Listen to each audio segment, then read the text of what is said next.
Hi எல்லாருக்கும் வணக்கம். நம்ம இன்றைக்கி சீரக சம்பா அரிசியில் சூப்பராக ஒரு சிக்கன் பிரியாணி தாங்க செய்ய போகிறோம். அதுக்கு முதல்ல ஒரு 1/2 கிலோ சிக்கன் எடுத்துக்கலாம். அதை நல்லா வாஷ் பண்ணிவிட்டு உப்பு, மஞ்சத்தூள், இஞ்சி பூண்டு பேஸ்ட்டு, கொஞ்சம் காரம் எல்லாத்தையும் போட்டு நல்லா பெசரி ஒரு 1/2 மணி நேரம் ஊற வச்சுக்கோங்க. அதுக்கப்புறம் ஒரு குக்கரில் தான் இன்றைக்கி நம்ம செய்ய போகிறோம். அதை ரொம்ப ஈஸியாக செஞ்சிடலாம். சமைக்க தெரியாதவங்க கூட செஞ்சிடலாம்.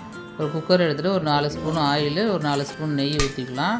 நல்லா காஞ்சதுக்கப்புறம் இஞ்சி பூண்டு, பட்டை, இலை, லவங்கம், ஏலக்காய், பிரிஞ்சி இலை இதெல்லாம் போட்டு நல்லா தாளிச்சிக்கலாம். அது பொரிஞ்ச உடனே ஒரு கைப்பிடி அளவுக்கு வெங்காயம் நீள் வாக்கில் கட் பண்ண வெங்காயத்தை போட்டு நல்லா தாளித்து விட்டுக்கலாம். அதுக்கப்புறம் தக்காளி போட்டு தாளிச்சிட்டு அதுக்கப்புறம் நம்ம மசாலா போட்டு வச்சுருக்கோம் இல்லையா, அந்த சிக்கனும் போட்டு நல்லா கலந்ததுக்கப்புறம் இப்போது கொஞ்சம் தேவையான அளவு உப்பு, கொஞ்சம் காரம் போட்டுக்கலாம்.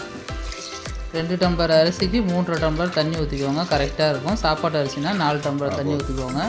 அவ்வளோதாங்க. தண்ணி கொதிச்சதுக்கப்புறம் நம்ம கழுவி வச்ச அரிசியை போட்டுட்டு மூடி வச்சிடலாம். ஒரு ஸ்லோ ஃப்ளேமில் ஒரு 2 விசில் வந்தால் போதும், நம்ம பிரியாணி ரெடி ஆகிடும். இது சமைக்க தெரியலனா கூட ஈஸியாக செஞ்சிடலாம். 1 பாட் ரைஸ் மாதிரி சூப்பராக இருக்கும்.